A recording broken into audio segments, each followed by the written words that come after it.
So this microphone's off. Do you need water or anything? I have this. Okay. So this is Sponsored called by Yeah.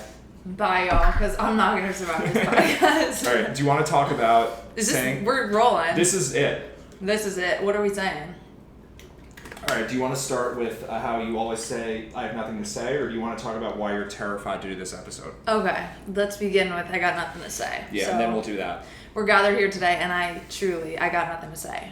But we were talking about how that originated because my friend Lizzie called me. And I was rude. I picked up the phone, and I probably shouldn't have because clearly I didn't want to talk. And then she was like, hey, girl, what's up? And I go, I got nothing to say. Mm-hmm. She immediately was like, okay, I'm going to go jump off a bridge, because you just said that. But then we wound up recovering that, and we did speak for 3 hours, so I was just being rude, yeah. And that became your catchphrase. That became my catchphrase, which typically I do have something to say.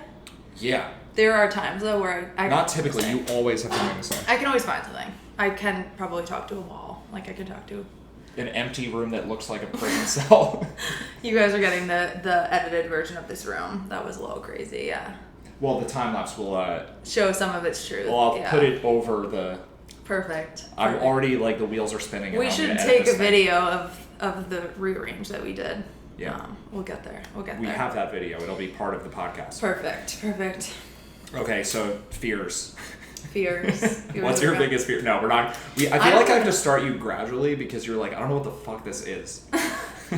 True. You're like, True. What are we Some of us are scared. Also, mind you, I'm sweating generally right now because this room is so hot. Don't hug me, I'm scared. Yeah. True.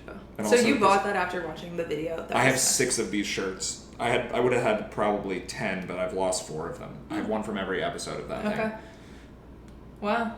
I don't think we should talk about on the podcast why Don't Hug Me, I'm Scared is the best thing. I mean, you might as well touch on it. Okay, it's basically Sesame Street if the creators did a lot of acid. And it's in my favorite genre of music, which is funny music. Musical comedy. Bo Burnham. I was going to say that's why. Bo Burnham, Adam Sandler, yeah. That checks out. It's not real music. Honestly, it is real music. If we were doing a true interview, if this was an interview show, I would be like, is musical comedy, does that infringe on your idea of what real music is? It is very Nobody would fucking tune in. No one would care. Apologies to anyone who's watching this who does interviews in this style. I know. Because they're probably like, they're making fun of us. Okay, so... Honestly, apologies to anyone who's watching this, period. Yeah. For real. The sun came out, it's time. I know. Now I'm seeing a spider. I'm going to ignore it because we don't have Is there a spider? Oh, yes. Okay, great. Okay, so you're scared of spiders. This is a good segue. I'm not necessarily scared of them, but do I want to see them? No. Do I want to see them inside? Especially not. And I just caught a glimpse of that. So there's no reason for you to look that way. Yeah. It's either anywhere here and over. We can definitely talk directly to the people. I didn't know if I was breaking the fourth wall. Yeah. I'm like, is it the third? No, it's the fourth. Fourth wall. Okay, fourth. Yeah. Wait, so why are you scared of the podcast? I'm not scared of the podcast. I'm just like, what do I have to say? Yeah. But frankly, I have a lot to say always, so I will find things. But I didn't know where we were starting. I didn't know what our point was. All right, we'll make it about me first. Yeah, let's hear it. Is that easy? Sure. Okay. So I feel like the question for some people, maybe you included, is how am I like this? Yeah, let's hear it. Why am I like this? Let's hear that it. I find this fun. I mean, it is fun. It is fun. It's objectively fun. I think. If you like to talk. Yeah, but I used to be really shy and introverted, and I didn't like to talk. So now you're making up for it? Maybe that's what it is, where it's like I overcorrected because I spent so much time being quiet. I just had a lot of things in my mind that I never got out. So maybe they're just all... It's like having 1,700 drafts in your TikTok that you haven't released. I gotta work on that. I'm just a walking draft section of a social media platform. Maybe that's the explanation. You're getting it out now. Yeah. You're doing it. Did you ever journal or anything? You just kept it all pent up? I only journaled till I was 10. Then what happened in that other period? Well, journaling was the Yankees played and they won and I'm really happy. It wasn't real journaling. Okay. It wasn't about my emotions or feelings or anything. Did you real. talk to yourself? No. You just were silent? Yeah. Wow. All right. He's making up for it now. Silent. No, not fully, but pretty quiet. Yeah. Just shy. I think I was thinking about this on the way here of why I love attention now. I get it. Maybe you'll relate to this. I get it. But it's coming from a different place, I guess, because like the captain of the sports team or the quarterback, like those were sort of the roles that I would have wanted to be, but I was too scared to be them. Mm-hmm. And maybe just not athletic enough to be them. Did you not like try? Did you count yourself out? Or did you want to try and then you didn't like try out or something, or did you just like? I played on all the teams, but I was never the talkative person. There's no way I would have given like the pump up speech. But I probably always wanted to. I just didn't think it was even remotely possible to be. So that you kind like of just person. counted yourself out. Yeah, of that particular thing. Yeah. I would be like the average person on the team who kind of doesn't have a huge impact on anything one way or the other. No, I feel that. Yeah. I feel that shit. But like you're in the room. Yeah. Okay. Yeah. I feel that. I went to music college, and first of all, I left one music college to go to a second music college, and when I got to the second music college, I went to one day of like the orientation, and then the next morning I counted myself out. I said I don't belong here, and I dropped out. Meanwhile, I had auditioned to be there, and I got in. So I felt like I wasn't good enough to be there, and I literally dropped out of music school. Is that okay? So I just saw the post you did. Yeah. The other day. Do you think that that's entirely because of your ex, or is that okay? What's the No, I think I always was just like, I always struggled with like insecurity, and I always counted myself out. Like I was like chubby growing up. I was so tall. I always felt like I tried to like shrink myself a little bit to fit in, but I've always been kind of loud, and like with my friends, I've always been like joking. Okay, in like 8th grade and 9th grade, I played volleyball. I feel like we're gonna get to the thing. Like you're like circling around it, and we're about to hit it. I'm just gonna let you go. No, like I was just gonna say, I played volleyball, and I was not the best person on the team by any means. I was tall, so like I had potential, and then I started to get better, and then I wound up quitting. However, while I was on the team, I felt like an outsider on the team, but I would make myself like the butt of the joke, so people would laugh with me, not at me, and that's how I made all my friends. My friend Kristen that you met, I met playing volleyball, or we became friends playing volleyball. We were in school together though, otherwise. But literally, like I made myself the joke, so everyone would laugh with me, not at me, and then I like didn't take myself too seriously in that regard. But I quit because it like got hard, and I like didn't think I belonged there, even though I was on the team, right? Like, I didn't think I belonged there because I was, like, I don't know, not athletic. Like, I was just trying to be. Anyway, then music shit, like, I was writing songs since middle school, but I did not tell anyone. Obviously, my family heard that shit because I was just, like, in my room playing the guitar every day. And then, I don't know, I wound up meeting this vocal coach when I tried to, like, record something with a producer. He set me up with her. And she told me about this school at Belmont in Nashville. And I like got into that songwriting program, which at the time was like kind of selective. Actually, when I went to like see the school, in like a few months ahead of like the like decision day or whatever for college, I went to see the school, and I was like telling somebody who worked there how I was gonna try to be I wanted to be in the songwriting program. That's why I would go there. And he was like, oh, well, you know, like only like 1 in 20 or 1 in 5 people, whatever it was. I think it was 20%. So 1 in 5 people get in. And he was like, but like you can try. And I was like, I already got in, motherfucker. Like I just was written off by other people because I had no confidence when I like entered any space. However, yeah, I never thought I was good enough.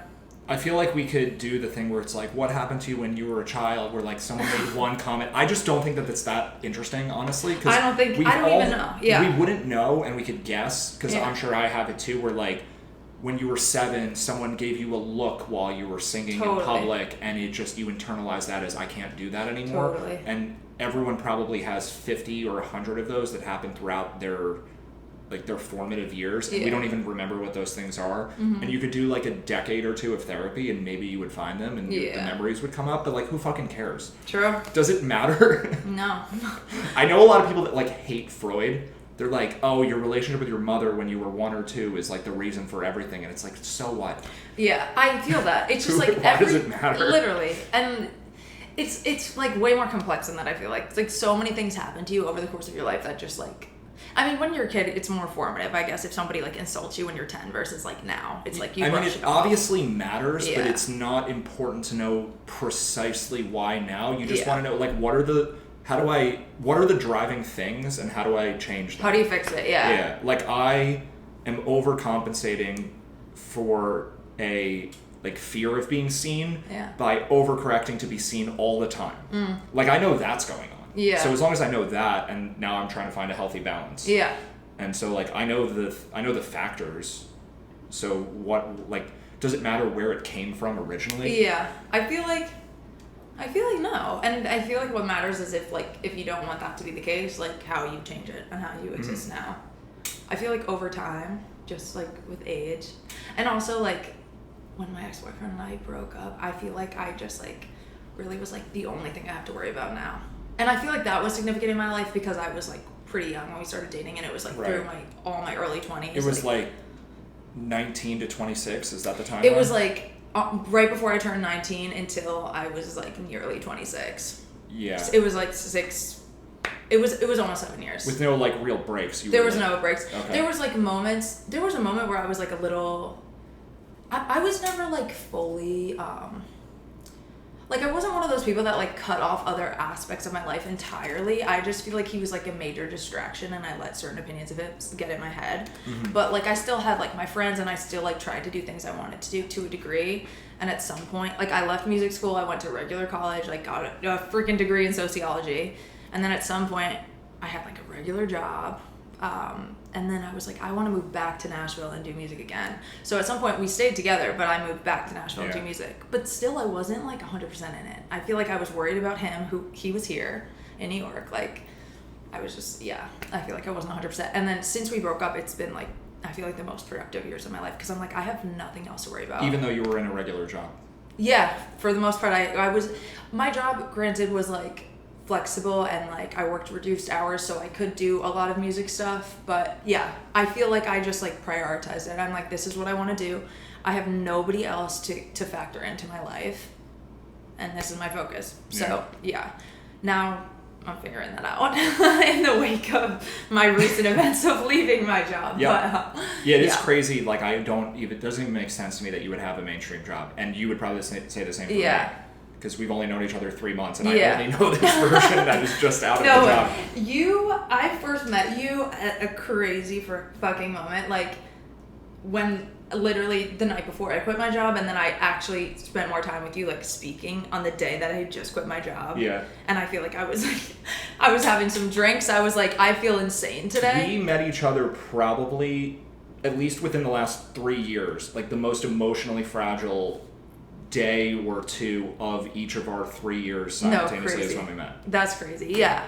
So anyway, as I've said to you, like this is a weird fucking time in my life, and you're only witnessing that. So, yeah, this is how you are. Yeah, my vibes to Matt are just fucking insane. So to everyone else too. Like, also. No, we're allowed to. Okay, I'm like my vibes to Matt are insane. Well, redact the F word. This is a Gary Vee inspired show, so we can say fuck a lot. I know, which I do. I should reel it in, but sometimes like you need it. No, I think that other people should like grow the fuck up. I feel it. You know, I'm going to give a personal anecdote on when my cursing ramped up. It's always been present. Also, like 10 minutes from now, I feel like we'll have dropped out of the like, oh, is the audience feeling a certain way about me because I'm talking? We're not there yet. Yeah. Yeah, you're still a little bit in it. I'm in it. But 10 minutes from now, it'll be gone. Sweating in this room, like what? Yeah, who cares? Like we're sweaty because we had to turn off the air because it was too loud. No, like we have some problems. This is the unveiling. Yeah. Okay, the swearing thing. Talk about that. When I was at... And then I have some serious matters. I'm interested to hear. Okay. I was just going to say, when I was at Belmont, which was a Christian school in the South, I was in the songwriting program, though, but that was, like, some culture shock when I went there.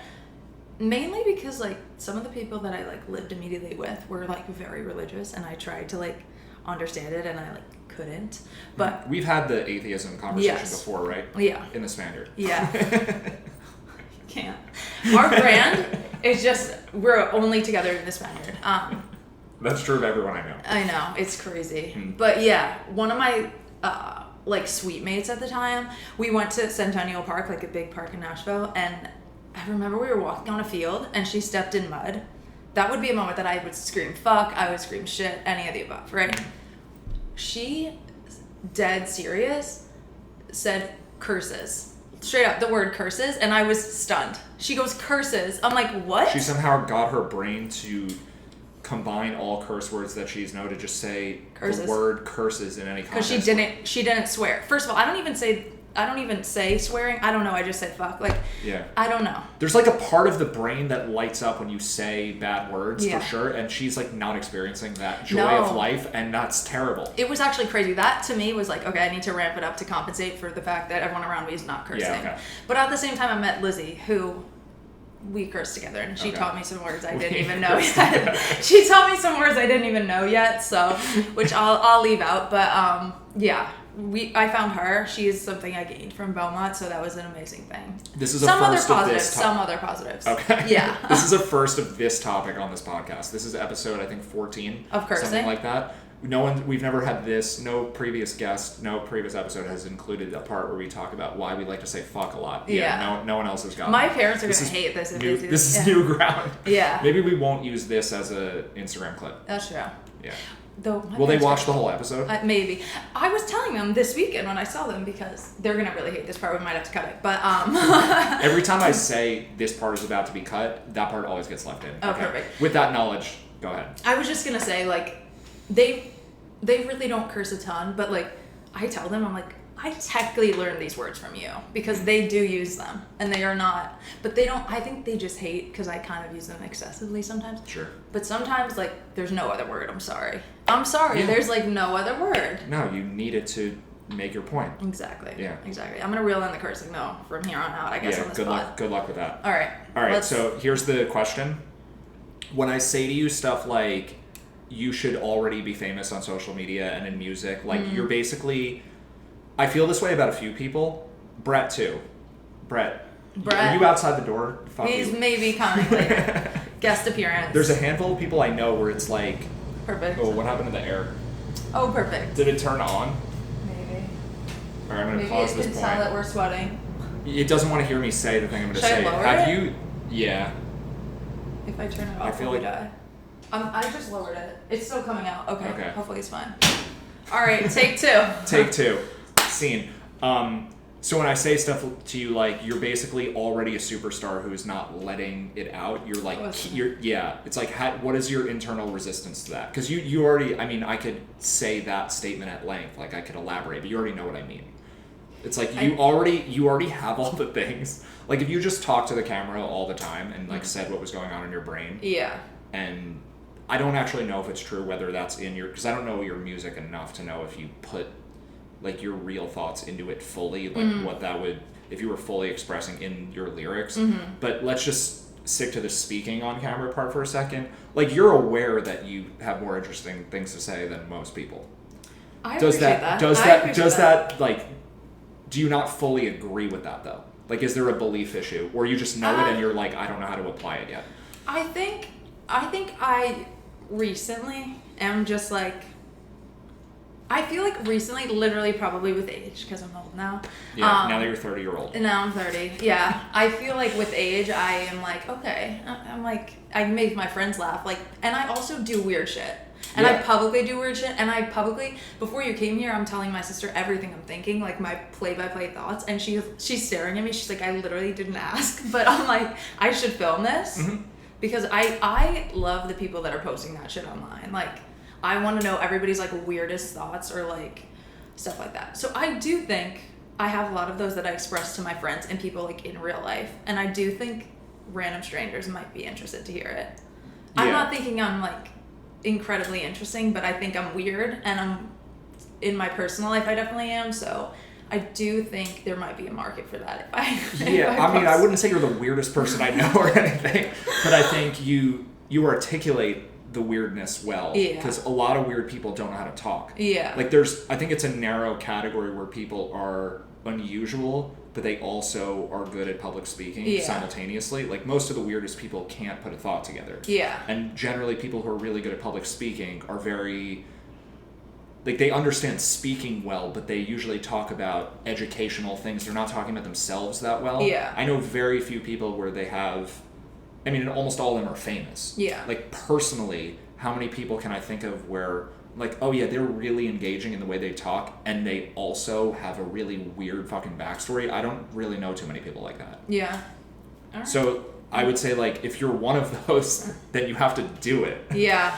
It's like unfair to the rest of us that, although I think I'm one of them too. You're one of them. You're one of them. But I like made myself into this. My identity when I was younger was I was the normal one. Really? Now what the fuck am I wearing? I literally was the normal one. Really? If you would have asked people to describe me in middle school, maybe even high school, it would have been like, that's like the nice, normal, quiet guy. Really? And you're like, that makes no fucking sense to me now. Well, like, now your life's probably more fun, like, than a lot of those people. Yeah. I would argue. I think I just... sometimes this stuff just kind of... There's a snowball effect, and you don't even know what really prompted it. Yeah. Like, I almost got...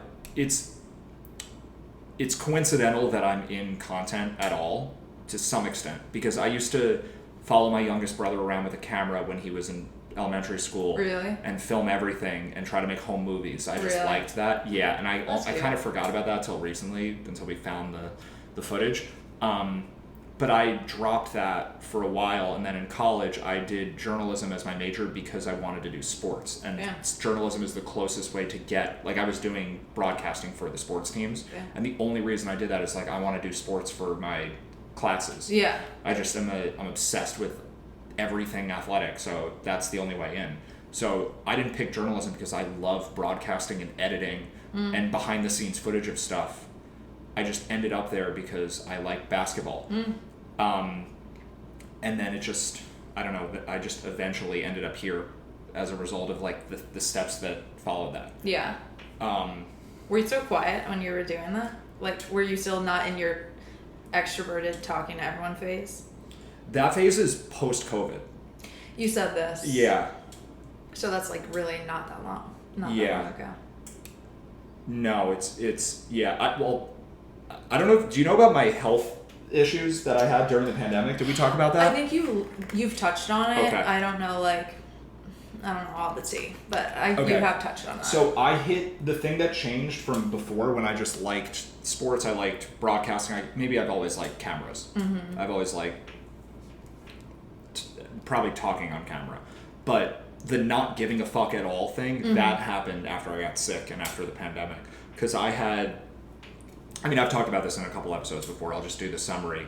I had this blood disorder that I found out I had like a few months before the pandemic. I got a blood clot on a flight in September of 2019, and it took like 3 months for them to figure out what had happened. So I was just like stuck in bed for 3 months doing like doctor's visit after doctor's visit after doctor's visit. I got tested for literally everything. They couldn't figure out what was wrong with me. I did nothing, like literally nothing, September, October, November of 2019. Damn. And then they finally figured out what was wrong with me, but I was still sick for another few months. And I had gotten accepted. I got a job at DraftKings, the sports betting company. Yeah. And they had given me the position in October, but I was too sick to go. And the day that I finally was well enough to go into the office was the first week of March of 2020, and the office shut down 5 or 6 days later. So I was at work normally for a week. Damn. And then it was like right back to quarantine, because I had already basically spent 6 months in quarantine. Damn. I was at my parents' house just like in bed all day. That sucks. So the start of COVID, I was like, I've just done 6 months of this, now life is on hold again. Yeah, that sucks. So I think it just, that combined with like being spiritual and meditating and all that stuff already all the time, I was just like, fuck it, nothing matters. No, true. And I already was leaning that way, but it just got it to where like, yeah, like I've like thought about death every day for months. Like I just don't care. Nothing really feels like a big deal anymore. Yeah. When I was sports betting, there was a period in 2021 or 2022 where I started doing like really, really well, and I was making tons of money every day. I watched the video. Oh, right, I did show you the video. No, I've seen it. The part that's not in the video, which I kind of remembered recently, is what my mind used to be like on the nights where I just won a lot of money. Because I talk about like, oh yeah, there were nights where I lost like $10, $20, $30,000 and Normal, like had casual. to deal with like the turmoil internally of that. But when I was winning, it's crazy how fast you move the goalposts, because I remember a couple weeks in a row where I was routinely winning like $5,000 or $10,000 a day, and I would be watching games at my parents' house a lot of the time, and then I would drive back to Hoboken after the games were over at like 1 a.m, and I would literally have the thought of, I'm anxious that I'm gonna die now because life is so good that it would be like I'm so good at betting that it would be I would miss out on all my future earnings if I died in a car accident right now. And I started getting anxious, like I don't want to be dead. Really? Because I have so much more money to make. Damn. And so even though I was having like the most peak experience, I was literally getting everything I've ever wanted, because the gambling thing was years of struggle to learn how to win. And then I was just destroying, and I would start getting anxious. Like, I don't want to be dead because I have more games to bet on. And then in those moments I would realize, like, all right, take a step back. Like, this is the best category of problem that anyone has ever had. Yeah. Life is so good that I don't want to die. That's nice, yeah. Yeah. So that was when okay, that was during it is hot COVID. in here. I know. Yeah, try it. We're No, just gonna literally. sweat. It's the sun. I'm not crying. Honestly, we might just have to. It's also How like, loud? Wait, in the what sun. setting is that on? Higher than it should be, probably. Okay. Hold on. It's But not I all think the it's way too up. loud. Okay, I'll lower And it. then we'll come back to this point. Maybe we'll edit around this. Maybe this is interesting. Wait. We can be sweaty on the podcast. I was gonna say, is this window in the cameras? Because I could close those blinds. Should I get up and look? Yeah. Is this like big one? In Yeah. it. It is. Yeah. Okay. No, it's hot as fuck. It's Yeah. hot as fuck. But basically, I feel like I don't talk about it enough how much mental work I've done to realize, like, nothing fucking matters at all. Yeah. Well, when was your things were so good that you didn't want to die? Like, when was that in relation to your like sickness and the pandemic? That was in the pandemic? It was like around when people were getting vaccinated. Okay. That was like 2021. I wasn't. Yeah, people were going back to regular life. It was towards the end of 2021, and I wasn't, because I was so busy gambling. So, like, I would have nights where I would go to bars, but I wouldn't be able to go until, like, 10:30 when all the basketball games had already started. I needed to make sure I could bet on all the NBA games. Yeah, there was a phase where This is crazy. the world was pretty normal, but I was hibernating. You were to not bet. normal. Yeah, Yeah. I was not normal. Noted. Whatever part of me already existed that was like, I don't care what anyone thinks of me, I've already processed this. It just got more extreme because of that. So literally, like 2021, you stopped giving a fuck. Yeah, and then in 2022, at the end of the year, I did social skills training. And that's the push to where I am now. Catapulted you to here. Yeah. I mean, I want to coach social skills and dating advice for men. People need it. People freaking need it. And I didn't just decide that I'm an expert. I attended a couple of these things. Yeah. So that was helpful too. Honestly, you're doing better than a lot of people. A lot of people are weird. I'm doing great. Everyone loves me. Honestly, yeah. A lot of people are weird, don't know how to speak. I get it. Sometimes it's hard. But like, We could go into a whole tangent about Yeah. how men are weird, but I don't want to miss this. Like, Okay, we don't have you to still. We're gonna come back. Okay. Let's come back to that, because I want to go back to you on the. Like, when you hear me talking about how I don't care about people's perceptions of me anymore. I mean, that's not 100% true. Yeah. I still care a lot. everyone has days also Yeah. where it's like maybe you care more, or you seemingly do things. I'm micromanaging a little bit, but it's subtle. Yeah, But like 90%, I don't care. I get that. So I feel- where are you on that? Where am I on that? Let's be as honest as possible. It's hard for me to quantify. Like, for the most part, I recognize 100%. Like, in the grand scheme of everything, anything I do, because I don't really have malicious intent with anything I'm doing. But, like, me posting on social media affects everyone else in the world, like, pretty much 0%. Yeah. Like, or maybe it'll affect people positively. I'm not, like, bullying people on the internet, so it's not really going to hurt anyone. But do you know? connect with the thing that even if you affect people negatively or positively, all of it doesn't matter anyway? doesn't. We're all gonna die. It's, like, that's none of it literally matters at all. Like, every, like, 3 to 5 business days, I do remember, like, 3 to 5 wait, I'm hours. gonna die. I'm gonna die. Yeah. And who gives a fuck? We're And I've all- already you're, wasted. You're gonna die too. Yeah. Whoever's watching. It's true. We're all gonna die. But no, that is, like, humbling. And also, frankly, like, if you die, like, the next day, people pretty much have forgotten most of the things you've done. Like, maybe they'll remember, people will remember how you've made them feel, or like if you've done something maybe significant to them. Nobody's gonna remember that I was posting on TikTok, like straight up. No. No, maybe they'll remember one of my songs if it meant something to them, but like other than that, no one's gonna care. But do you then, because the rationalization for that could also be, well then who cares if I even do it? No, I think of it like I can post because it's like not gonna matter. Also, if anyone's gonna make fun of me, like I struggle, and we've talked about this, like I struggle posting on my Instagram because it's mostly people I have like a personal connection to or have met in person or something like that. Whereas like my TikTok is mostly people I've never met. This is the most common problem on earth that no one's talking about, is that It's tough. people have a separate persona on TikTok. Yes. I know so many people like this. They make great stuff on TikTok and it's not on their Instagram. Yeah. And they're scared that they're real friends and they're real people, like their family members, their extended family who all follow them on Instagram but not on TikTok. They don't want any of them to see that. But Yeah. they're making amazing shit on TikTok Yeah, it's and stupid. they don't share it. I also sometimes fall victim to this. But you're good at it. Like I think have to you're consciously do it though. Sometimes I'll be like, I'll put this on TikTok. I'll see how it does. And if the video is doing well, I guess then I'll put it Then on you put it on Instagram. Instagram. There's a video I have on TikTok that got 35,000 views last week where I was scared to put it on Instagram. And I waited a full day. Even me, this incredibly actualized version of myself, still there was a lag time where it's like, I don't know if I want to use this one because I think there's a few people in my brain where I'm like, if they saw this, they might get offended. Yeah. I had like 3 people in my mind where I was like, those 3 people don't want to see it. Yeah. But I've developed the self-awareness to register, okay, it's 3 people who they may not even see it anyway. Yeah. And also, I don't even speak to them more than once every 5 years. Like, who even cares what they're... Yeah. I don't even know if they watch my stuff. It's true. And even if they did get offended... Who cares?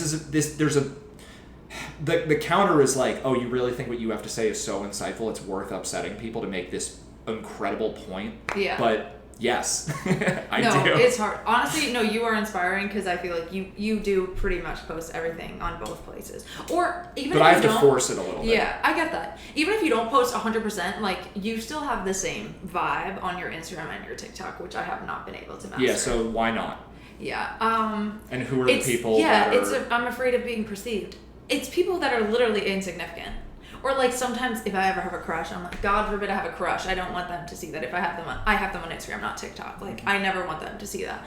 But honestly, I don't know. Like I literally don't know. Maybe it's also like random people from high school that I literally don't speak to. Mm-hmm. And those are the people that are in my brain for... Yeah. It's like, why? Meanwhile, in the past probably 5 years, some of my other friends from high school have like posted my music, and all of like the popular people from my high school started following me on Instagram. Mm-hmm. In the past 5 years, I've because of my experienced music. that in the last 5 weeks. There you go. So I'm like, why am I worried about them when they followed me? My former therapist used to tell me, she's like, when I would just talk about like being afraid of posting like a music thing or like advertising that I do music, which is hilarious because now that's all I'm doing with my life. Yeah, what are you doing? What are you saying to people that you do if No, you're not... seriously. Yeah. But I used to like be like, I want to get attention on this, but I have like some hang up on like posting it on my Instagram, and she would be like, people like elected to follow you, and people can also elect to unfollow you if they don't want to see it. Like, post it. And that's also true. And like, I feel like people talking about growing followings and stuff are like, you might lose followers, but like you're not posting for your family and friends. Like you're posting for the audience you want to have. So who cares? Like I do know all this stuff. Okay. But in practice, I'm feeling like maybe what? you can see it in my face. Like I'm having a visceral reaction, and I've had this conversation with Brett before. The idea that, because like presumably you want to be insanely successful as a musician. Presumably you want to like play in front of a stadium, like have thousands, maybe millions of fans. Yeah. Presumably. Yeah. Okay. If nothing else, I would love my songs to be sung in that setting. If I can't do it myself, which I would love. But I like, will also take somebody else singing my song in a But stadium. regardless, like the optimal scenario is you're the star. Sure. Yeah. Okay. The idea that someone you were in 4th grade with that know, you who don't speak to cares? anymore is going to prevent you, like, not just who cares, the idea that someone that you had a conversation with in 11th grade and haven't spoken to since, the idea that that person is going to be the difference between you getting the thing you want and you not getting it, No, like, I it makes me don't know. angry. It I'm really, angry it's so hearing you repeat upsetting. it. I'm angry hearing you repeat it back. It's so annoying. Because I do recognize it's insane. And that sort of stuff happens to me too. Still, I'm like shoving it down as much as humanly fucking Yeah. possible, but I still have a little bit of it, and No, every time I totally. catch it in my brain, I think it's good to have an anger response to that. Yeah. No, I think so too. And I get that. I feel like even, like yesterday, I literally just posted a singing clip on my story and I had to just like fight it. Like I literally was like, I can't do this. But then I'm like, no, I have to. Like this is the bare minimum because I'm posting like me at a baseball game, me at a bar. One step at a time. Who cares? No, but I'm just saying like, sure, that's fine. And in an ideal world, I'll post whatever I want and cover it all, right? You'll be there in like 2 weeks. That's my guess for you. Yeah, we'll see. But This- I just this like, month. well, I would love to, but yeah. I could say just right need to- now, as soon as this podcast is over, No, I'm let's actually- empty the drafts onto Instagram. Me right now thinking about how there's going to be clips of this on your Instagram where I'm tagged that I'm going to inevitably repost. And Yeah, I'm you gotta just like, collab on them. I know. And I'm thinking about that. I'm like, oh my God. All right, give me the biggest fear around something that we've said. So let's be as meta as possible. Of things we've said so far on this episode, if I were to clip it, what's the one that's like in your brain? Like I don't know about that one. Why am I just thinking about the fact that I said if I have a crush, I'm scared to post? Meanwhile, that's Love like that. that's like that is so real. At least with like all my friends that don't even do music are like, oh my God, I'm being perceived by this person that I like or something, and I want them to like me back. But like I'm thinking about that, and I'm like, are people gonna be trying to think of who my crush is? That's literally what I'm thinking. And I'm like, oh my God, cancel that. But it's fine. Yeah. I honestly have a few crushes at any given time, so who knows? When you say it out loud, does it make it feel dumb and therefore better?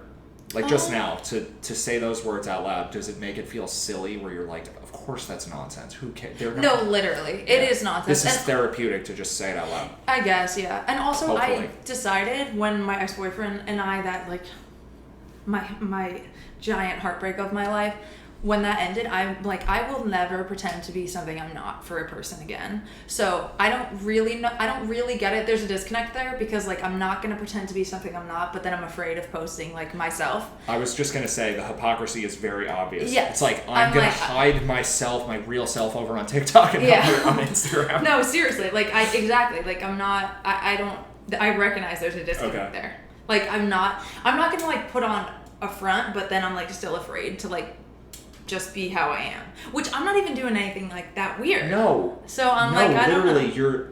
the stuff that's on your TikTok, I do think it could be multiple times more you. Yeah. But let's just stick with the stuff We're you getting- have we're so getting there, far. we're getting there. Yeah, because let's just, the concept of taking what's already there on one platform and putting it on the other Yeah. platform. The stuff on your TikTok mostly is you singing about pretty regular topics. Yeah. And then you've got a few things where you're talking about pretty regular topics. Yeah. There's nothing I've seen, and I've probably seen every one of your posts at this point. Perfect. There's probably nothing on there where it's hard to imagine someone that you like, or any human at all, being like, oh, what a strange human being for Yeah. anything that's on there. Yeah. My stuff's weirder than yours.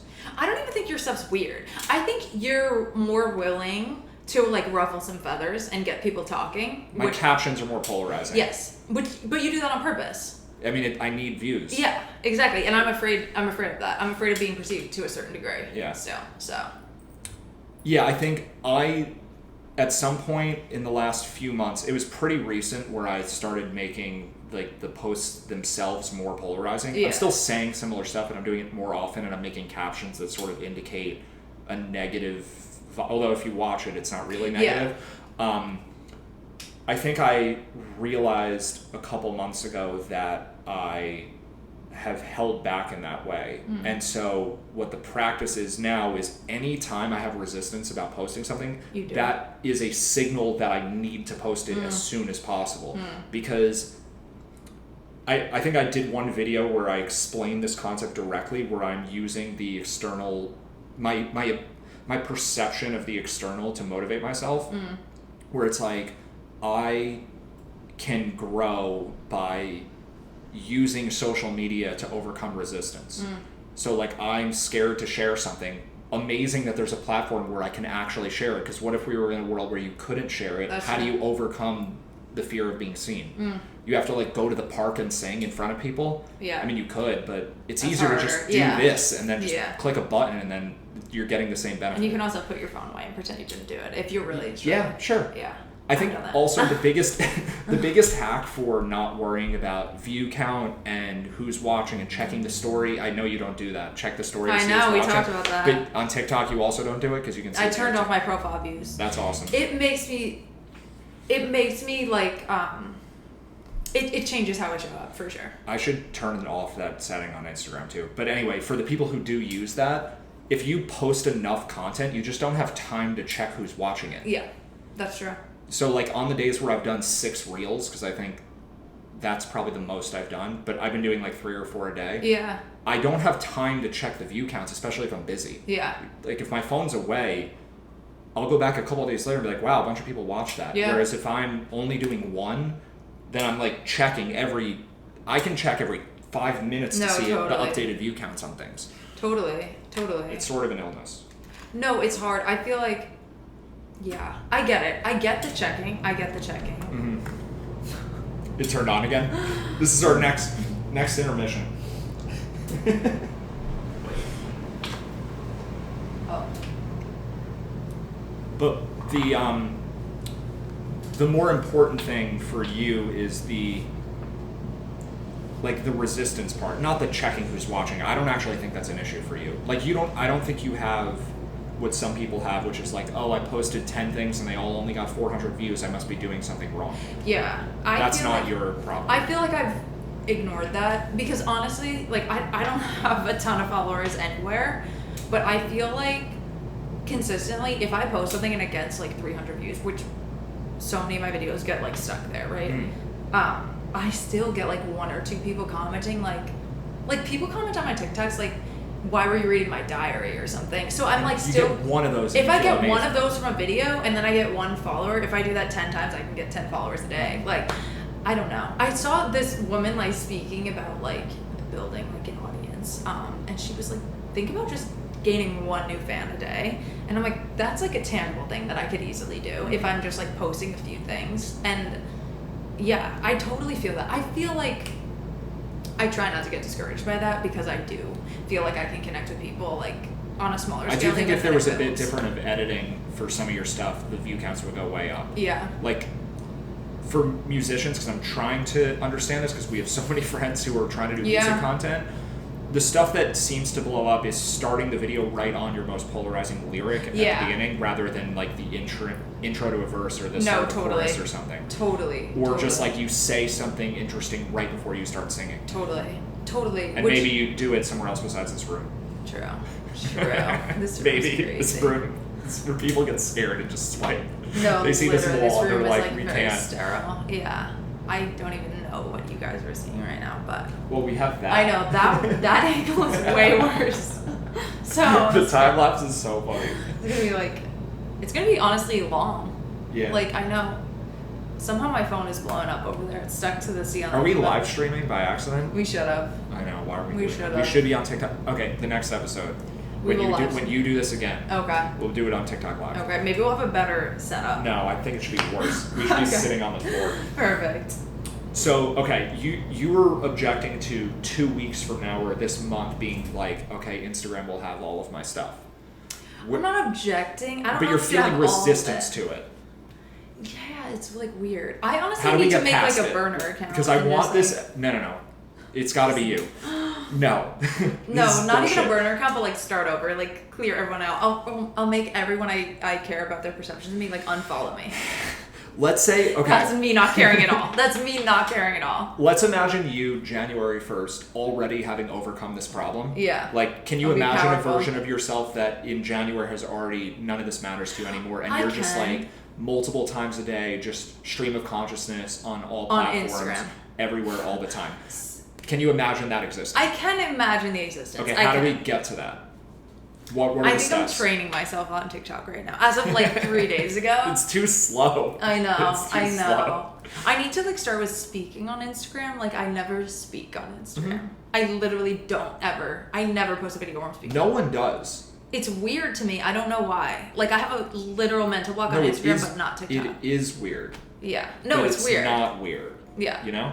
You and also Brett inspire me. Like Brett like does like a good mix, I feel like, of his music shit and then like also talking, which I know is inspired by you. He's not doing enough. I know. Brett, get it the fuck together. Brett, you gotta step it up. Brett has drafts too that I know are great because I filmed them, and he like stuff from a month or two ago of him talking about non-music topics. Because he has a separate problem.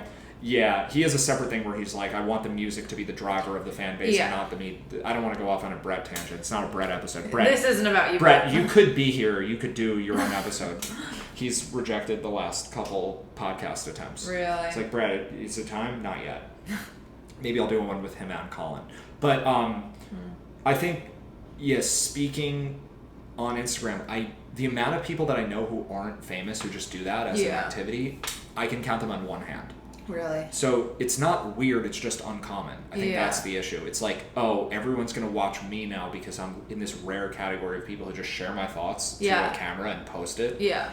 Do you feel like do you feel like I feel like some of it has to be a self-belief issue. Is like, am I really saying stuff that's good enough that everyone should hear my thoughts? Like, is this too arrogant? Yeah, I feel like it's that. I feel like some of it is like, I don't know. I think a lot of it is like tied to just like people not taking me seriously, maybe, or like people being like, wow, this girl's still out here like trying to do this. When in reality, like, I've tried to do it for a while. I've technically done music for a long time, but I've like meandered and like gone back and forth a little bit. I would say in like the past 4 years, I've really 4.5 since the dumping. TM. The dumping. The dumping. I really feel like I have like focused on music, but like it's still even in more recent history that I'm like more willing to put myself out there. Okay. Like I've been writing a ton in the past like 4.5 years and doing things more behind the scenes, and I mean, I was posting, but I feel like I've still even ramped that up. And I have ways to go. Like, I need to ramp it up even more. Yeah. Well, okay, I'm going to find another way to ask a similar question. Okay, this is just going to be, we're circling around the point forever. Let's hear it. If you had 2 more zeros or 3 more zeros on your follower count, would you feel like, okay, now I'm more qualified? I'm positive I would. I really do feel like I would then be like, who gives a fuck what these, like, 4 people from my high school think? I have it would give you credibility. 10,000 other people that want to hear what I'm saying. But do you think it would give you external credibility? I mean, it would give you that for sure, but would the internal credibility change? Is that really what's... I don't know, honestly. I feel like I gotta just, like, figure things out. I do think I'm, like, way better. Like, the fact that I can even, like... I literally was in school for songwriting and nobody had heard me sing. Like, I didn't post anything. Like, I never posted a singing video probably until, like, 2018 or 2019, and I graduated from college in 2017. Yeah. Like, and I literally originally went to college for songwriting, and nobody knew I was a songwriter. To the point where when I was graduating high school and people were like, where are you going to school? I'm like, oh, I'm going to Belmont to study songwriting. They're like, what? Like, I didn't know you did that. Yes. Literally nobody knew. Yeah. Yeah. I mean, I'm in that now where people from high school I'm going to my summer camp reunion this weekend. Nice. And I know I'm going to get a couple reactions from people I haven't seen in a while, but they're like, who the fuck is this person on your Instagram? Like, that's you, really? Yeah. And I feel like you have that vibe in person. I've taught myself, but they haven't seen me in a while. Yeah. These are people I haven't seen since, like, 2020 or 2021. So, but, like, when you show up at your reunion, I feel like your vibes are going to be the same as your Instagram. Yes, but they'll be like, how did you become like that? Yeah. Or they won't care at all, and It's true. And no one will say anything. It's true. But in my head, I know that I present differently than I used to. Yeah. Because I was sort of suppressing my personality for a while. Yeah. I feel that. But I think, it does seem weird to focus on content so much. Yeah. It's like we're prioritizing a thing that is in a lot of ways just fake. Yeah. But also it kind of is the most real thing there is. I think so, yeah. Because it's just you and you. I feel that. Like, it feels like stupid. So, like, in the past week, I've been posting, like, random shit on my TikTok. Just, like, thoughts I'm having. Which I need to do way more. Like, I'm not doing anything crazy. I'm filtering it. Well, all of this is going to be on there. This entire thing. Perfect. So you don't have a choice anymore. Yeah. No, I've basically bullied you into this situation. No, I'm a willing participant, but yeah, I didn't have anything to say, but now here I am. But yeah, like, it feels like stupid that I'm posting a video like with some like random thought, But I do feel like that is showing people that I'm like a real normal person. You like, have to have it. Which I do think there is like a balance. I get it though, like what you were just saying Brett said, like I totally get it. I want people to like hear my music and care that way. But I think also like my favorite artists are also posting like weird shit, and I'm seeing like what they're doing on the weekends, or like a behind the scenes of them when they're on tour or something. Mm-hmm. Like I'm watching, or like I love videos of like people in the studio like talking about like their process, or just like you literally watching the process happen because they set up a camera. Like Yeah. that type of stuff is cool too. But like I like that you can see that they're a human. It's not just like a fully polished recording. Like Well, there's something incoherent anyway to me about wanting the art to be the thing that drives it, because the idea that you would get famous and the art would be secondary to people just loving you as a human being, Yeah. and somehow that's worse. Yeah. Like, no, I want the product that I make to be Better more than me. relevant, to be better than me. that's true. Why wouldn't you, like, I can't think of anything that would be more rewarding than people loving you for you. Yeah, that's true. So I just don't, the disconnect is so weird. Yeah, no, I think that's totally valid, and I think there is a balance, and I'm trying to do that. And weirdly, like I do feel like, I don't know if it's just like an algorithm or something, but last week like I did have a video that I posted like get more views than I normally do, and a million people were commenting that they like related to like one of the lyrics I was singing. But I kind of also feel like that video was pushed out because I was talking about like the random shit too, and posting, my frequency Yes. went up. So You were kind of gaming the algorithm a bit. Yeah. Because I've started to, and this week ago on a whole social media tangent about what makes videos do well, but Yeah. it gets categorized as a certain topic. yeah, But also, if you have had a run of videos that are all on the same theme, and you also are engaging with videos when you're scrolling yourself that are on that theme, your video is more. It gets sent to the right audience, and that Yeah. one probably just got sent to an audience that is, and some of it's just a ton of randomness, and it it doesn't. also is true. Like yeah, I feel there's like a million factors. I feel that too, and I feel like you can try to like mimic something somebody else is doing, and it's not necessarily gonna work for you. Like even if Yeah. it's like verbatim the same thing, or if you post the same video that you post, like the same exact video that you posted like 6 months ago, or like the day before, or maybe even simultaneous, like you post like 2 of the same videos, like they're both not gonna be the same because the Yeah. algorithm is weird. But, So when you scroll now, oh jeez. how much, because I've become sort of insane when I'm watching stuff, I'm paying such close attention to the 1st You're 3 present. seconds. Yeah, people have disputed this with me in my comments that Really? you can scroll social media and be present, but like for me, I'm studying. Yeah. I feel that I'm like, I'm still here after 12 seconds on a topic that I do not care about. Yeah. What did they do? And then I'll rewind and be like, what did they do to get me to get See, here? that's good. I feel This is like, how we learn. Yeah. No, you're. I'm a mad scientist. Yeah, that's good. That's good. I feel like sometimes I'm literally just doom scrolling, and then I'm like Mhm. watching like somebody's like 5-minute breakdown of like something bizarre, or like something I genuinely don't really care about, but for some reason like I find them. This is the lesson for you and the lesson for anyone else. Anytime that happens, if you can notice it, why am I multiple minutes or like a long amount of time into something? Yeah. Take a second and try to figure out what they did to get you there. Because they did something. Yeah. I've listened to those videos. I've sent you a couple of them where some random person will tell some random story where nothing happened and the conclusion has no end at all and there is no conclusion. And it's like, why did I just watch this person talk for a full No, minute? yeah. Some of it could be the way they look and the way they present, and there's sort of an interesting backdrop. Background, And so yeah. I'm looking for that too. But it's kind of just, a lot of it is the conviction and the tone of voice. Yeah. I feel like you are good at that though. Really? When you speak, at least in the few times on camera where you actually put it out. No, like in person, when you talk, it's like, I believe this person believes what they're saying. Really? Well, Congruence I is appreciate what I'm that. talking okay, about. I'm like I try to be. I don't know. You see like a weird version of You me might be wrong about everything you say. I'm not saying you're I always don't right. know. No, I'm not. I'm not. I feel like I'm not even like saying anything groundbreaking, maybe. But Yeah. I try Never. to tell. Never. No, but you speak in a way where it's like, I trust them.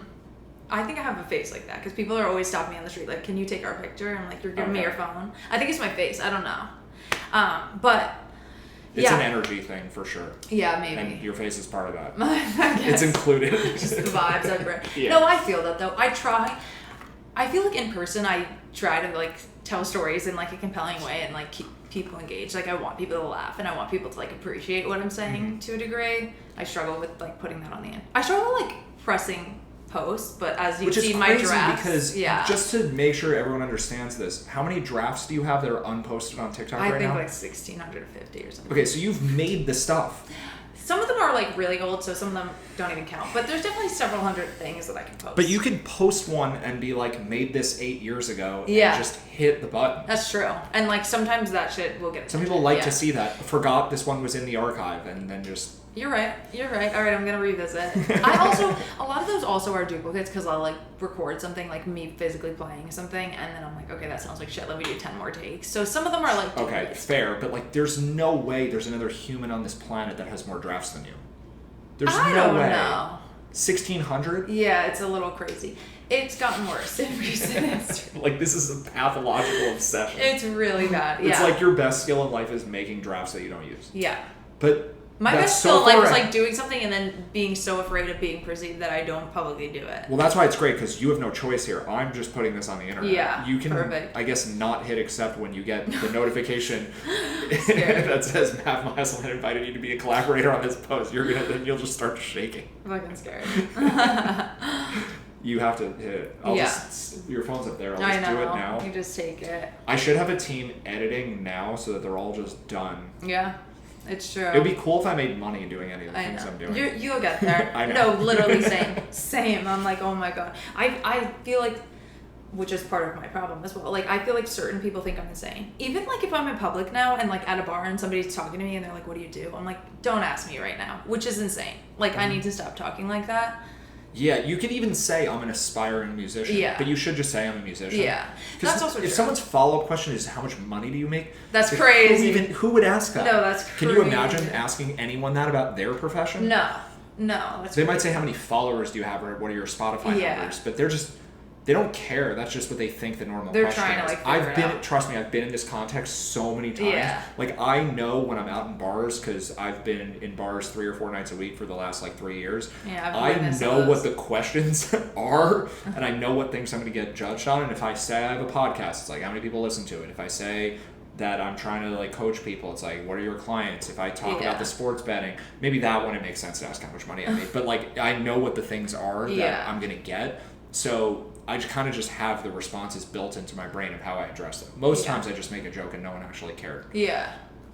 I feel like the rule is, for bar interactions specifically, I will not answer a question seriously unless someone asks me twice. Really? The first time I'll just deflect, make a joke, and if they really want to know, I'll answer it. Okay. Because That's actually a good strategy. most times people are asking just to ask. They're Because just making, people don't know what else to say. Yeah. It's true. No one cares. It's funny when I play golf with older people, like my dad's friends, and if they're guys I haven't met before, or just people in their 50s and 60s who I haven't met before, that don't know anyone in my family, they'll always ask at some point while we're playing, what do you do? What do you do for work? It's just the generic question. Yeah. They don't care. Yeah. They're just saying it because it's let's make conversation. No, yeah. So It's like if I tell them I'm an astronaut, they'll just laugh and then we'll move on. Yeah. It's true. I haven't tried that on a golf course, but I have done it in the Spaniard. Really? Yeah. Did people believe it? If they're drunk enough. The things that the Spaniard has heard from this man's mouth, I can't even imagine. A lot of stuff. Some of which is on the internet. Yeah, a lot of it's on the internet. Well, yes, you've recorded a lot of my thoughts in that bar. Yes. We didn't almost, but we could have done this episode there. I just don't think Would that be insane? we needed to. Yeah, I don't know if we really need to solidify that vibe. Do you think you they maybe should do an episode there? By myself? Yeah, maybe. A solo episode. I don't know in if one of I'm those booths? you bring a lot of people to the Spaniard. I'm one of many. Okay. So I'm I don't know if it's I don't know if it's 100% the right. It might just be you. You might just be the star of the show and do a solo pod. I feel like anytime there's a cycle. thing like this that I get known for, and there's sort of a love-hate relationship with it, the hate part just doesn't exist in my brain anymore. Yeah, for the Spaniard. Are you talking? Yeah, I'm I'm a little embarrassed. No. No, I don't think I'll it's say embarrassing. that It's just your vibe. But I feel like I would say out loud, oh yeah, it's a little bit shameful. I don't want to be associated with that place this much. No. To the extent, at least. We can But cut I don't- everything that we've said. No, about this is it. perfect. But I don't actually feel shame about almost anything. Yeah, that's good. That's honestly do you? amazing. Do I feel shame? And I'll come back to the caveat for almost anything because it's not literally 0, but it's a small number of things. What are your things? What are my things? Yeah. I don't even know if shame is it. I don't know. I feel like yes, but I usually can talk myself off a ledge, but like it takes some time. It takes a few business days. Like I like need to like grieve things and then I rationalize. Catchphrases. Yeah. The business days thing. Yeah, because like I don't know. But yeah, I feel like there are things that immediately I'm like panicked about or like stressed about, but then I don't know. I often like every time It just doesn't want to hear your point. It doesn't. Is that fun? I think that this should just be part of the episode where it just leave. revs up and then we just sit here. I'm like, is it sensing the fact that I'm drenched? POV, the air conditioner turns on midpoint because it doesn't want to hear your silly ideas. True. And then we wait because it turns back off after a few seconds. I mean, I can like lower it more. Okay. I lowered it. I'm like sweating. Yeah. I feel like you can tell. No, the cameras can't tell. We just keep telling them we can tell. Yeah. Okay, so what makes you embarrassed?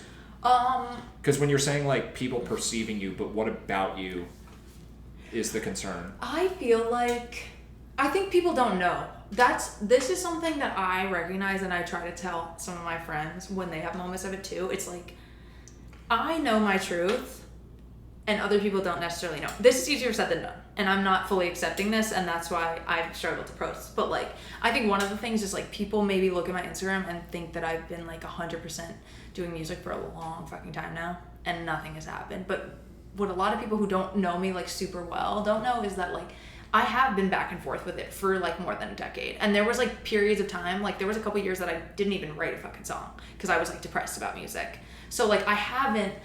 At 18, like I set out to like go to music school and like start a music career, but like I really didn't circle back. I would say I was like 26, 27 when I full-heartedly started doing it. Prior to that, like in my early 20s, like I moved back to Nashville. I was like writing all the time. I recorded stuff. I didn't release it, whatever. But like, anyway, so I think I fear that people are like, oh, this girl is just like writing songs on her guitar and she's not taking it seriously. But if you know me in my personal life, like I devote a lot of time to this. Like I really think I put in the 10,000 hours on the writing front. Like in 2023, I wrote 250 songs while also working and also like doing other things. Like, and that was like a challenge to myself because I've never been disciplined, and I'm like, I want to be disciplined and show myself that I'm serious. So I treated it like a job. Like every day I would finish my other job, and then like I finished in the afternoon, so I would like treat the rest of the workday like I do music for 3 more hours and then I can like clock out. And I did that, and I was like, okay, I am serious about this, and I really feel like that changed also my writing abilities. But yeah, people that see me on social media don't necessarily know all that. They don't know that I'm co-writing all the time. Like they see that I haven't released music in multiple years, but they don't know that like tomorrow I'm going to record and I'm wrapping up recording an album. Like, so I feel like I think people don't take me seriously because they don't think I'm fully in it, but in reality I am, and nobody's seeing that yet. So yeah. Anyway, I have multiple thoughts on all of that. Let's hear a few. One is there's no way most people are paying attention that closely. That's true. Like people think this of me as a starting point is like nobody's thinking of you. They may think it, but then they forget 10 seconds later. It's totally true. I'm literally drenched in sweat. No, but it's totally true. I also tell my friends this, like when we're like posting something on Instagram, I'm like, if anyone's judging you, it is a fleeting thought. Because right. I see everybody's Instagram stories, and I for sure have had thoughts about people's Instagram stories. I do think people are judging us pretty heavily, and they forget 5 seconds exactly. later. That's and what's happening. Exactly, and there is no shortage of things to consume on social media. So like, I'm merely like a 10-second Instagram story. They maybe think that it's embarrassing in that moment, and then they move on and never think about it again. Even if it's a 1.5 minute reel, who cares? It's probably 3 seconds within the reel, and then once you're on to your next point, they've forgotten that they judged you because now you're saying something else. No, they're still on your video, and their perception of you has shifted. No, it's literally so true. And I am fully aware of all these I just want you to notice the logical inconsistencies. That's what we're really doing. I feel you're therapizing yourself. No, I'm just here. I feel that like I am fully aware of all of these things, but in practice, like I forget everything, and I'm like, oh my god. Well, when you get to watch it back, yeah. or post the meta thing, which is this, onto the internet, yeah. Because like, what would be so wrong with just going on online and saying this is how I feel about myself and these issues. Like what you literally just said over the last 2 minutes. Like I know you guys aren't judging me that hard. I know you guys forget. No, I don't seriously. care. And then you post that. Yeah. Honestly, and that's just I should. More judgment. I should, but yeah, I don't. It's so annoying to me. Like I'm annoying to myself because like these people, the people that I like think about, or like the people. Again, I don't even like go and seek out who's watching my shit because I know I will think about it and like freak out maybe if like certain people see it and I don't want to be perceived by them. But like for the most part, I don't actually care about the people that I'm like scared of. Like I don't care about them. They're just like people I have known in the past or something. Like I don't know. There's some like trauma connection to them having said something to you once when you were a kid, probably. Yeah. Like the people from middle school that I would worry about. It's like one time they judged me in 7th grade rec basketball, and like that was like I can't. That's a made up example, but it's probably close because there's probably something in the back of my brain that's connecting them to embarrassment, but it's not in touch with current reality at all. It's true. Like we're fake embarrassed. Yeah. If that person was standing in front of your face, you would feel no shame in front of them, but it's this association with the time in your life where they were relevant. No, it's literally true. And it's like I don't even think about those people. So I'm like, why am I thinking about them if I see their name on my Instagram? If one of those people was on this podcast with us, you would be like, what are you even doing here? Yeah. You don't matter. No, it's literally true.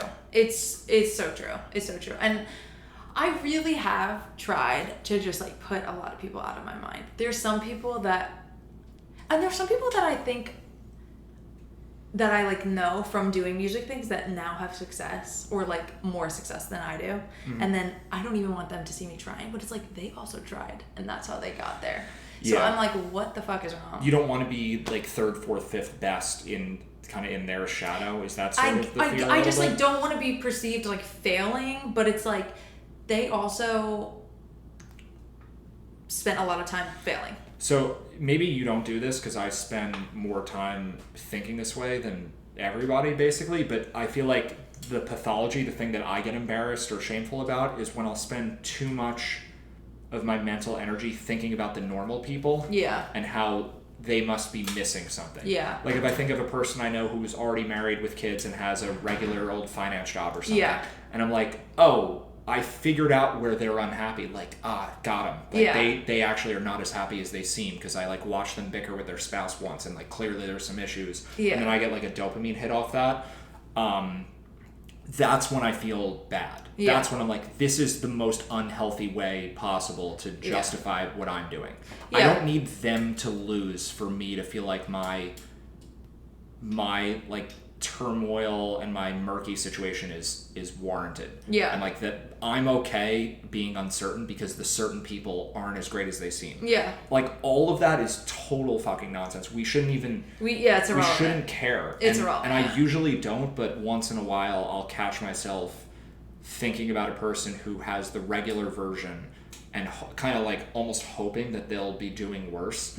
And then I have to actively turn that off. Yeah. Because I feel like the amount of people that go through life not catching themselves doing that, like other people winning is not there's enough to go around. It's not a zero-sum game. Other people winning doesn't have any effect on you at all. That's true. Someone else being happy doesn't ruin your chances of being happy. Yeah, that's true.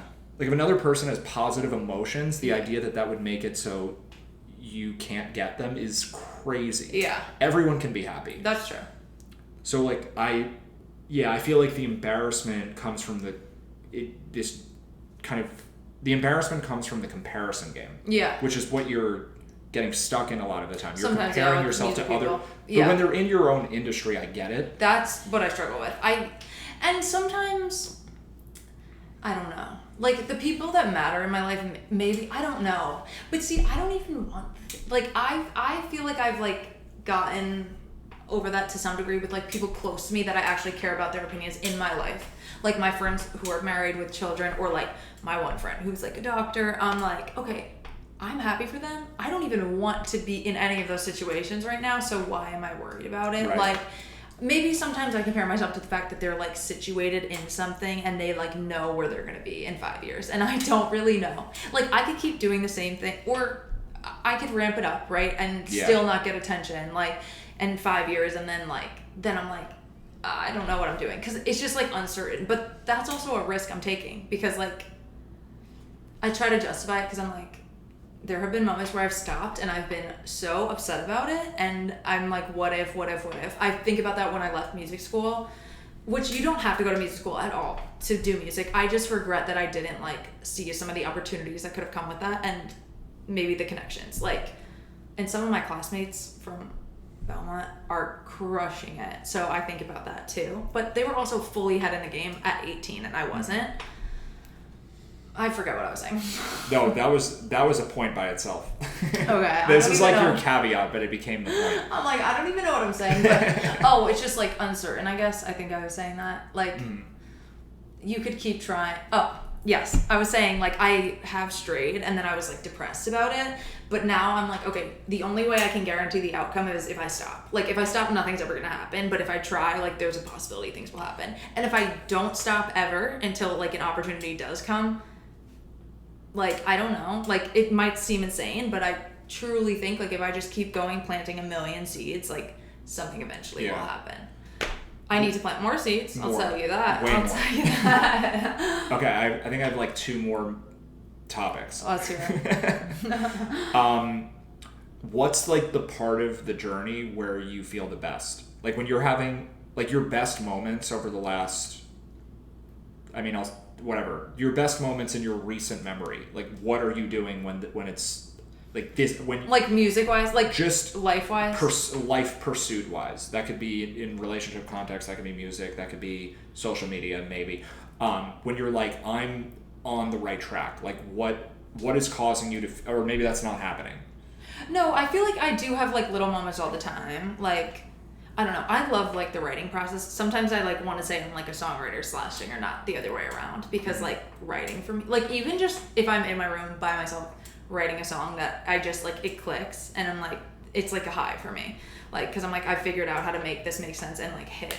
And I do feel like writing a song alone can make me feel something. A lot of times, even when I like play a show, if I'm playing to 4 people, usually like one person will be like, I love that song you sang, like, because I connected to it. I love that. That makes me feel like, okay, like, some people care what I'm saying. Yeah, it's very similar for me also. Yeah, like, I also do feel like my music is, like, nothing, like, too weird. It's like, standard and, like, pretty commercial. I write pretty much, like, to a hook, like, because I was, like, trained in Nashville, right? Like, and I feel like there could be an audience. I just need to figure out how to get in front of people. So I don't know. Would you do a different style if you didn't? Do you sometimes think I should break this traditional style that I have and take more risks? I have in the past like done some things that are different. However, I will say that I truly think, like, I'm recording an album right now and I'm almost done. But I've exclusively just recorded songs that I've written by myself, but like I've exclusively recorded songs that I'm like, I love this song.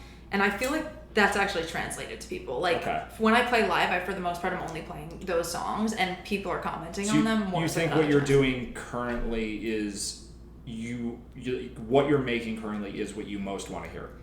I think what I'm making currently is like most authentic to myself, and it's translating to people. More so than in other times where I've tried to chase like a different sound and it just sounds like I'm singing somebody else's song. Okay. That's what I think. So you're at least in the sweet spot with the music creation is not your issue at all.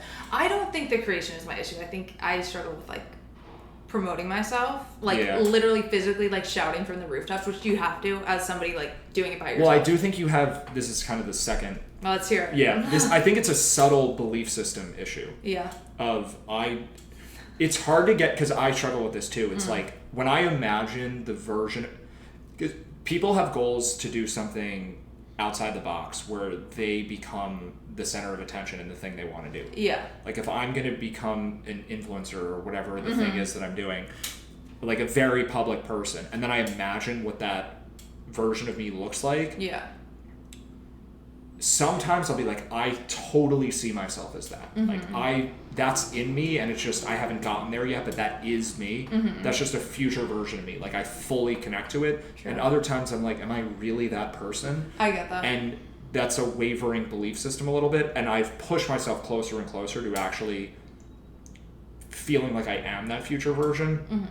But it definitely is true for you that there's a little bit of like, I don't think I'm that. Like it's weird to feel like you're in pursuit of a goal that you don't fully, like, you mostly resonate with it, but there's a disconnect of some kind. I feel like that, because if there was no disconnect, if it was fully aligned, if you were like, I'm a star musician, I just am on my journey, but I haven't arrived, but I know for a fact that's me, you would have no doubts about sharing it. That's true. Okay. I feel like, I don't know. I feel like I've let, which I think I've really gotten away from in recent years, but like, I don't know. I feel like I used to let people's perceptions of me, like people even thinking I was trying to do that. When people found out that I was going to major in songwriting, which is like the most arbitrary thing, like you don't leave school and then get a job. Like people are like, why are you going to college for that? Meanwhile, my parents were fully supportive and like fully like, it's your life, you have to do what you want to do. And still my parents are fully supportive of me.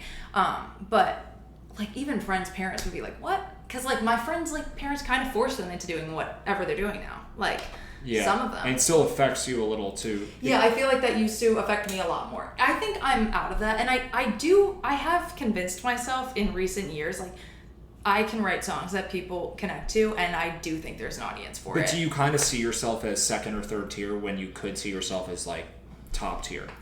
That's kind of what I'm describing. I don't know. Maybe sometimes. Sometimes I feel that way. I feel like I don't feel that way about my songs, but I feel that way about me as a person. Like, I feel like if other people were singing my songs, I could 100% believe that. But I struggle with me being the face of it. And I think that's literally because I grew up and I never thought I was cute. I was, like, chubby, like, all these things. Like, I feel like it's just, like, the image of myself. Like, straight up. Yeah, which I totally have that also. Yeah. And it's based on nothing. I think I have shed a lot of that. It's still a struggle. Like, obviously, I still, like, struggle comparing myself to But to me, I think the goal of, like, it's important that you make new songs, and Brett will hear this and be like, I hate this point. I do think the goal of music creation is important. You have to do that. You have to keep writing. You have to keep practicing. But I think number one, like the most important project for you, for your life, and it's the same for me, even though it seems like I've already accomplished this, I haven't, is just progressively destroying the part of you that has the self-doubt about, am I good enough as a human being? It's true. And you can't just decide it. It's not a thought. Yeah. You can't just be like, okay, I'm over this now. There's like tangible action steps to crushing the part that cares about embarrassment. Yeah. That's why I care about, like, I never thought I would be here. I watched the Social Dilemma, the documentary during COVID about how social media is like ruining everyone's minds. And I was like, yeah, I feel like I shouldn't even have it. I didn't have Instagram at the time. Oh, yeah. And I was like avoiding being on social media because I thought it was terrible for society, which I kind of still do. But it's weird. There's no better tool for progressively destroying your concern with your own ego. That's true. I'm just, every time I put out something I'm embarrassed by or behave in a way that's embarrassing, honestly, even every time I text a girl a thing that is like a little outside my comfort zone, it's like a little more of who cares. It's like true. say the thing that has the highest upside to be a great experience for everyone involved. I think the texting thing is weird because and even in human interaction, like in a bar setting or on a date or something like that, I'll say things now where I know the probability of a negative reaction. Like I used to just play the middle ground. The probability of a negative reaction is certainly higher for those things than what I would get if I was just saying my comfortable thing. But I also know the probability of a positive reaction is higher. And I'm just optimizing for that. Like it doesn't matter. A neutral and a negative are the same. The positive thing is the only thing that matters, because if you just have a normal, boring life, you're going to hate it anyway. That's true. Like, boring doesn't beat bad. No, that's true. And this is context specific. Like, having average health is better than having terrible health. Yeah. But we're talking about, like, ego and psychological things. Yeah.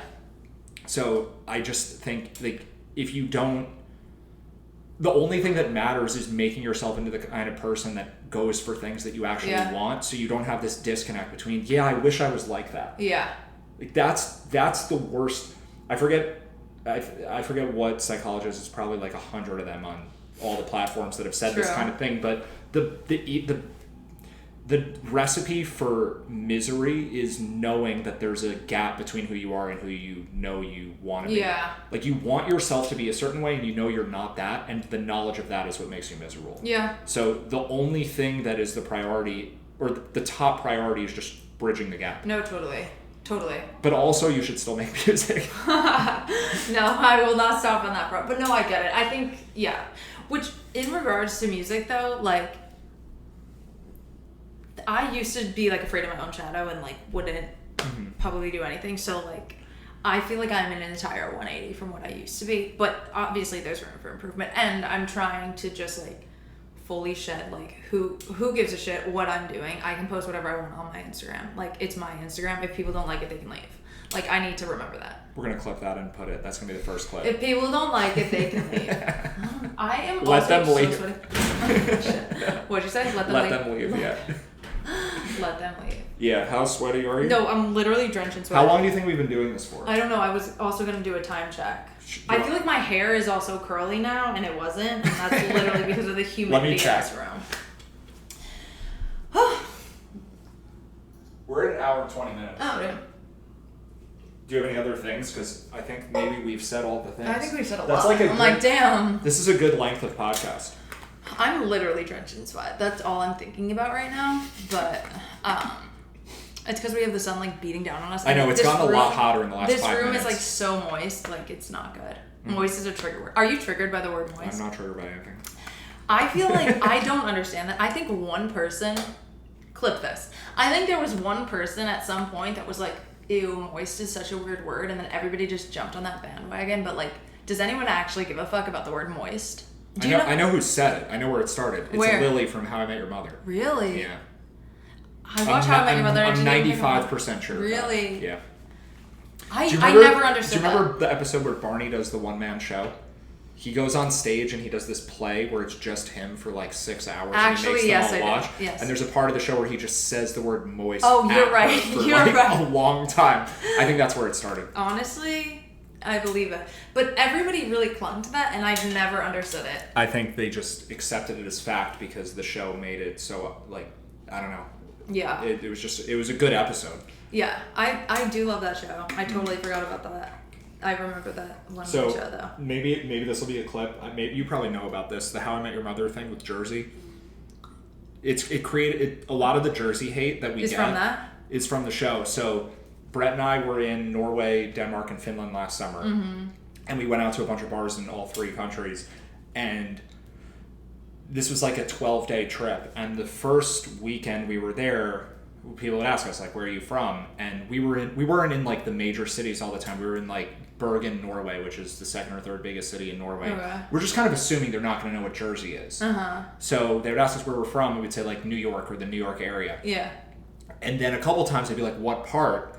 And we'd be like, "Oh no, it's not really New York, it's Jersey." Yeah. And they would they would have this reaction where they essentially would quote the speech of Ted Mosby from the episode where the 2 girls say Ted and Barney pretend to be tourists in New York to try to hook up with girls who are from New York as though they're like some foreign like interesting entity. Yeah, they like pretend to be from Missouri or something. Yes. And But the girls are from Jersey. girls are like, "Oh, they're from Missouri. We can get away with saying we're from." They're like, they say Missouri. It was the same thing Brett and I were doing. It's like, oh, they're saying they're from Missouri, so we can just say we're New Yorkers because they're not going to know the difference. Yeah. But they're actually New Yorkers, so they do know the difference. Yeah. So Ted has this whole speech like, I would do a lot of things to get laid, but I won't go I won't go to Jersey, and he like crawl back into the sewage pipe you call the Holland Tunnel, like all this stuff. And they would say that we were getting that speech at us in Really? Norway and Denmark, and then in From Finland, Norwegian people or from Norwegian people. And then I remember in Finland, when I'd had enough of this, I was just like, yeah, I'm from Jersey. And this one Finnish girl was like, that's so like honorable of you to admit that. Yeah. It was like, this is the most condescending thing I've ever That heard in my is life. crazy. And it's all from the show. Yeah. You know what? It shaped culture. I feel like, yeah. I just learned a lot. I just Okay. learned a lot. But yeah, that is wild. That is wild. Do you want to stop now? Sure.